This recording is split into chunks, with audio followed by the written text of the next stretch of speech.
एक समय की बात है। एक घने जंगल के किनारे बसे छोटे से गांव में एक गरीब किसान रहता था। एक दिन वो अपने खेत में कुआं खोद रहा था।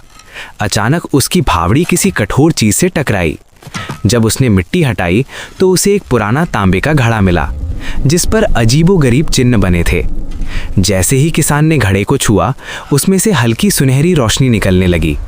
डरते डरते वो घड़ा घर ले आया और उसे भगवान की मूर्ति के पास रख दिया। रात होते ही घड़ा खुद ब खुद खुल गया और उसमें से एक छोटा सा अग्नि से बना हिरण बाहर निकला। हिरण की आंखें चमक रही थी। वो मधुर आवाज में बोला, मैं अग्निलोक का दूत हूँ। अगर तुम सच्चे दिल से मेहनत का फल मांगोगे तो मैं तुम्हारी हर फसल को दोगुना कर दूंगा, लेकिन अगर लालच में कुछ गलत मांगा तो सब कुछ राख बन जाएगा। किसान ने विनम्रता से कहा, मुझे बस इतना दो कि मेरा परिवार भूखा ना रहे। अगले ही दिन उसकी सूखी जमीन हरी भरी हो गई, खेतों में लहलहाती फसल उगाई और उसका घर खुशियों से भर गया। लेकिन गांव का एक धूर्त व्यापारी ये सब देख रहा था।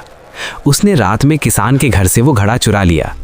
वो लालच में बोला, मुझे इतना धन दो कि मैं पूरे गांव का मालिक बन जाऊं। जैसे ही उसने ये कहा, घड़े से भयंकर आग निकलने लगी।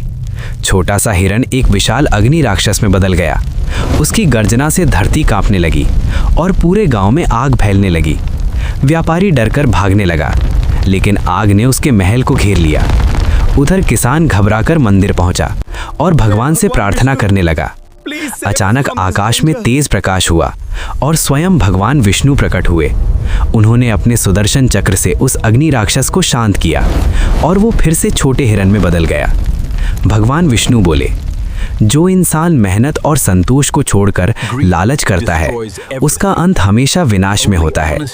ये कहकर उन्होंने घड़े को हमेशा के लिए अदृश्य कर दिया। उस दिन के बाद गांव के सभी लोगों ने एक बात सीख ली, सच्ची खुशियां मेहनत और संतोष में होती हैं, लालच में नहीं।